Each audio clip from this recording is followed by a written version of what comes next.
I'm Rob Thomas, editor-in-chief of Club and Resort Business, and welcome to another episode of the Club and Resort Talks podcast. Today's podcast is sponsored by Stone Group Architects. Stone Group Architects is a premier partner in crafting private club environments. Their team comprises 33 professionals with more than 250 years of hands-on experience. They believe in the transformative power of design to impact people and place. Learn more at stonegrouparchitects.com. Thank you very much for sponsoring. Before we get to our podcast guests, I want to talk a little bit about what's in the news, and we're going to start down in Arizona. A full remodel is underway at Desert Highlands to include enhanced lighting and expansive entrance in the golf shop, as well as self-serve comfort stations in the locker room. It's going to be beautiful. We got some renderings here we showed you real quick. PHX Architecture is Eric Peterson is doing, he's leading the work. He also designed, or PHX Architecture also designed the club's outdoor pavilion, Jack's Backyard. Eric says the remodel will deliver a fresh, modernized experience while preserving the classic style and character of Desert Highlands. It's going to be spectacular. Desert Highlands doesn't do anything halfway, so I'm looking forward to seeing the finished product once it's all done. Let's move down to North Carolina.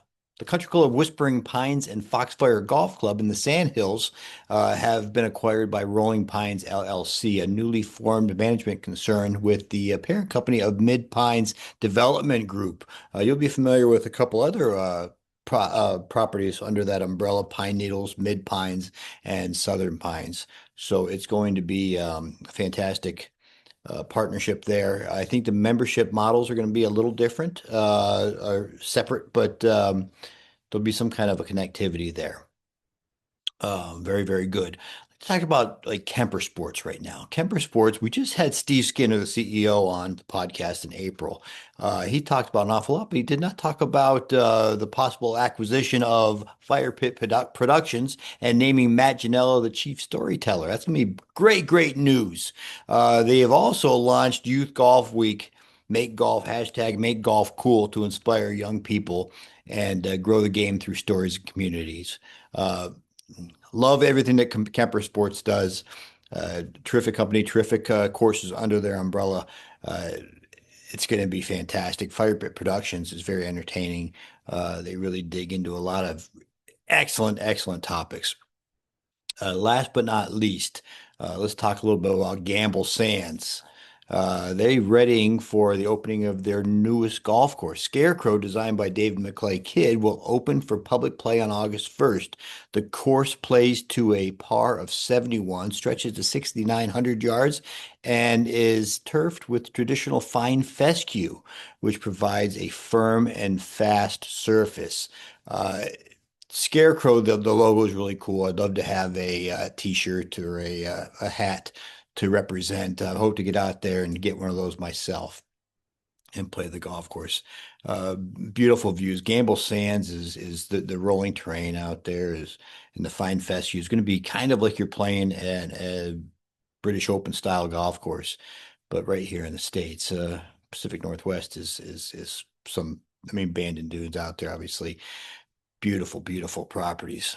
I want to tell you a little bit about our podcast, and I don't know if you've noticed it, but we had a glitch while I was recording this part. I've got some Wi-Fi issues. Trying to figure it out. It's not been easy, but two of our guests were interrupted by Wi-Fi issues. Both Matt Lambert, General Manager, COO of the Country Club at Mirasol, and Tim Rayman, who's the CEO of Greenleaf Hospitality Group and the General Manager of Kalamazoo Country Club. So I had to piece together their interviews. So we got some bits and pieces. I tried to get Matt back on. Matt graciously accepted. We got on, recorded the video. Everything was fantastic. I thought no audio. So something happened there with I don't know if it's Zoom or what, user error probably. But and then Tim Raymond, I'm going to get him back on because Kalamazoo is doing a bang up job, as you'll hear here. Totally blowing things up and starting from scratch. It's going to be spectacular property with the new golf courses. So stick around, watch what you can. I'm going to get both Tim and Matt on again to finish our conversations. A lot going on at both properties. So in the meantime, take care, stay well, and have a great day.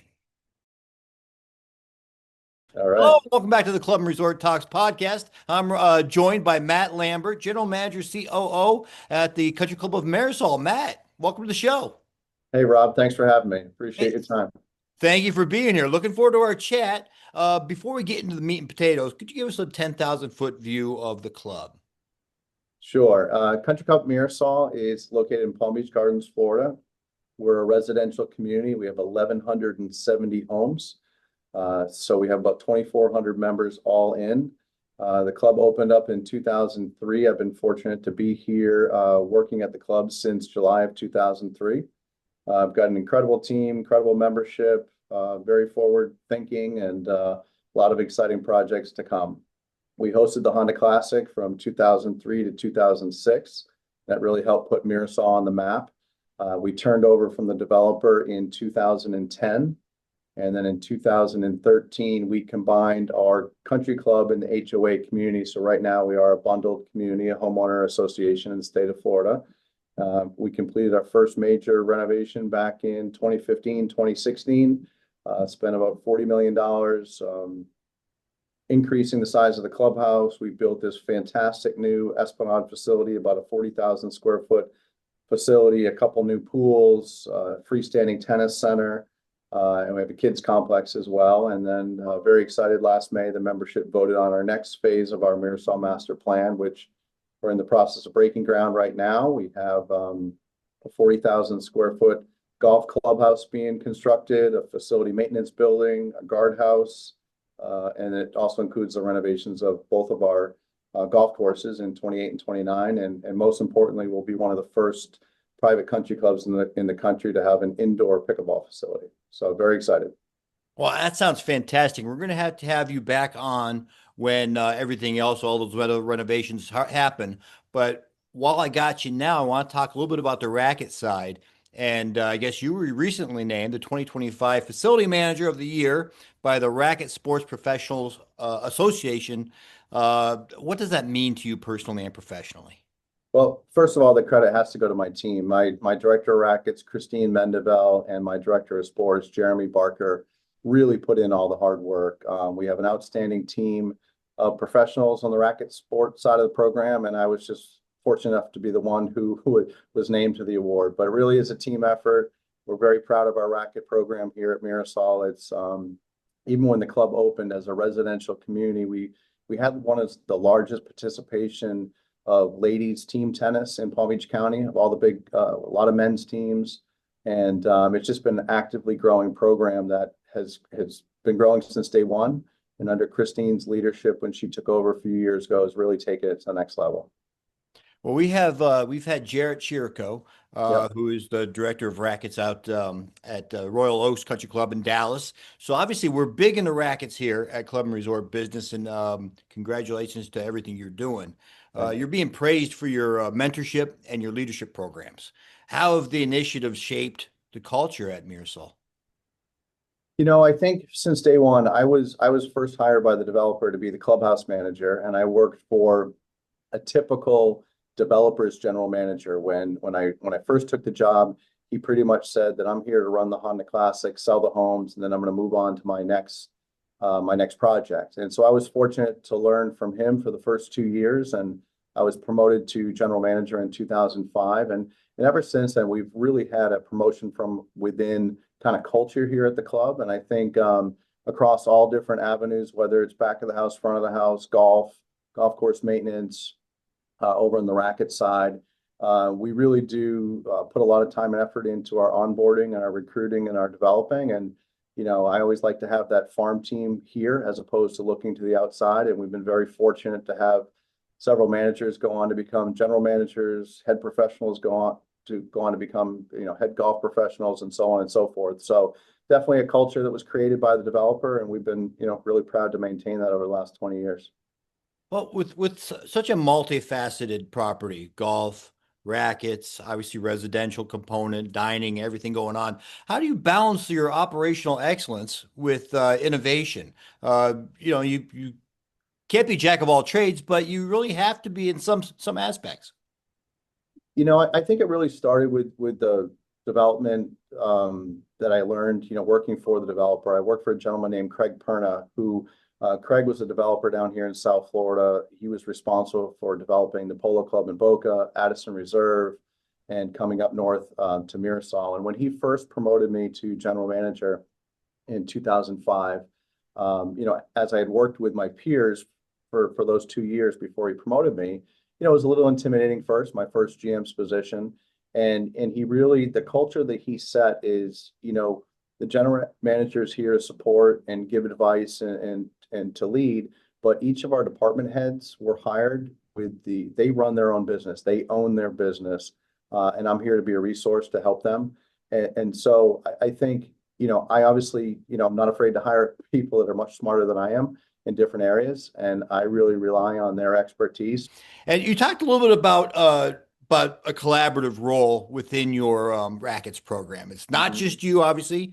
You're the man in charge of the club, but other people at the club, Christine, Jeremy Barker, I believe.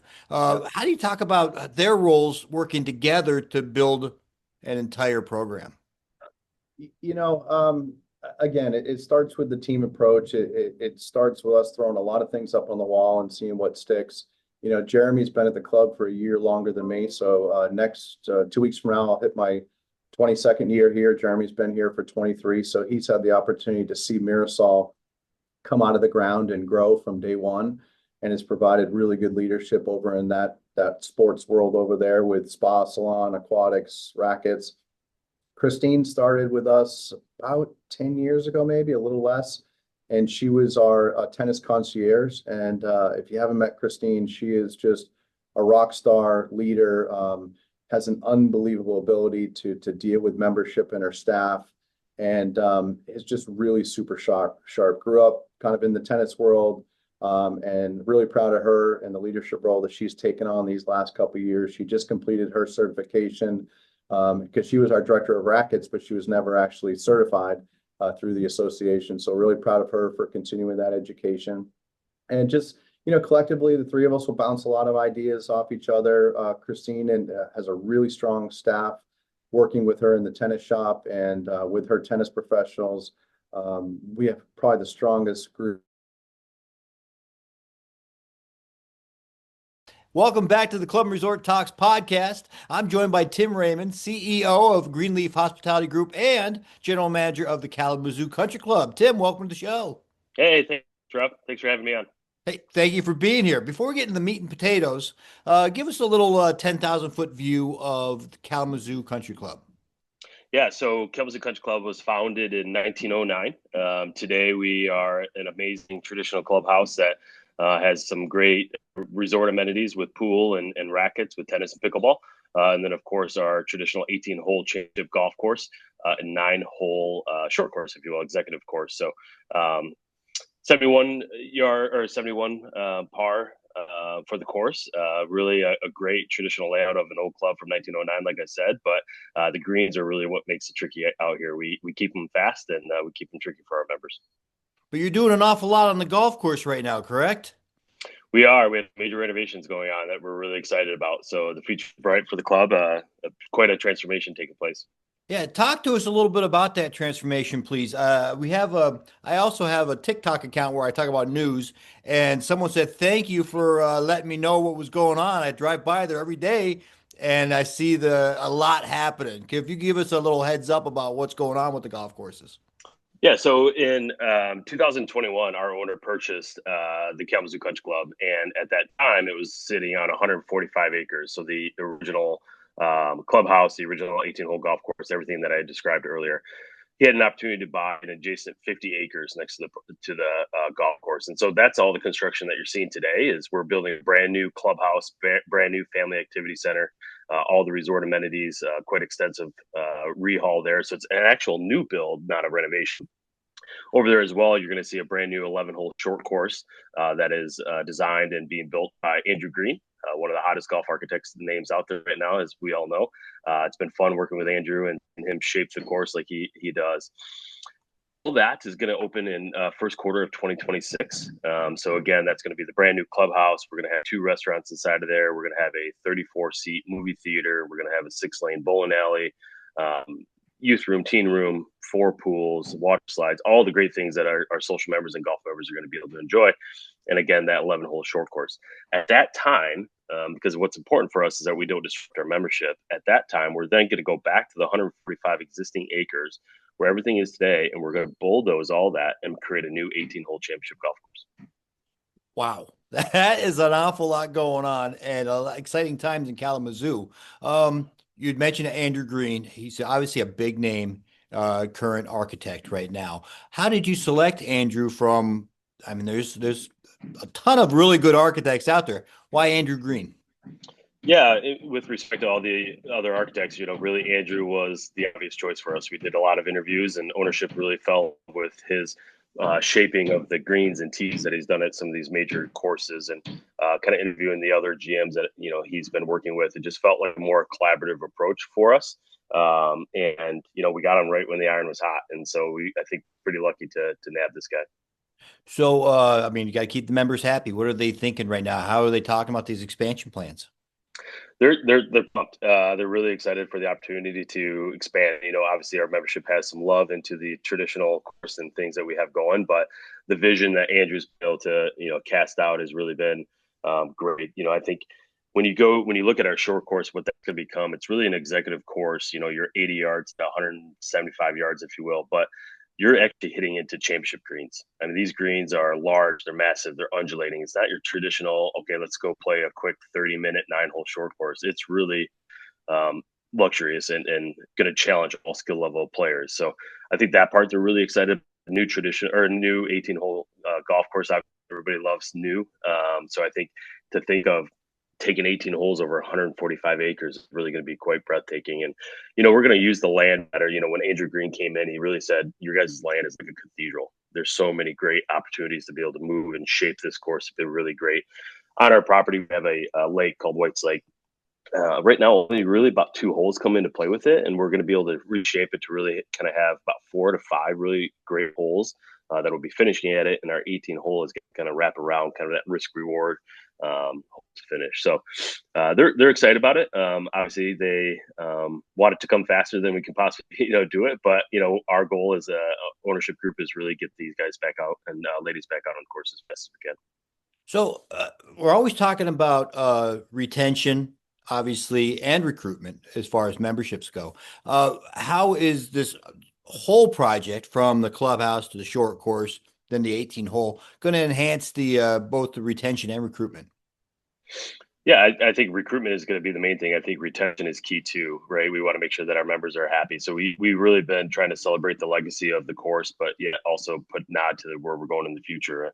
I think our membership is really hungry for all these vast amenities. I mean, some of them have joked that they won't go on vacation anymore because some resorts aren't as nice as what this place is going to be. So I think the membership from a retention spin also is looking at it as, because of everything we're offering, they can really show up on property at 7 a.m. and not leave until 7 p.m. and really have a variety of things that their family can enjoy, from the pool to the fitness, the movie theater to the golf. One thing I haven't mentioned is we're going to have a pretty aggressive short game practice area along with a golf performance center. So, the golf performance center is really going to be a game changer for our youth. We put a lot of focus on youth, and we have a great youth caddy program. But this golf performance center is really going to be able to develop our next generation of players, which is going to be exciting. I think from a recruitment side, I think we're going to really get a lot of attention from non-resident members. Members 60 miles away. When you think about Kalamazoo, Michigan, located right between Chicago and Detroit, that lakeshore group, they're going to want to be able to drive 45 minutes over to Kalamazoo and really enjoy that. I think it's more than just our diehard golfers that we're going to recruit with all the offerings inside the resort or the clubhouse, again, feeling like a resort. We're going to get families, and we want really to create a great enrichment family activity center for people too.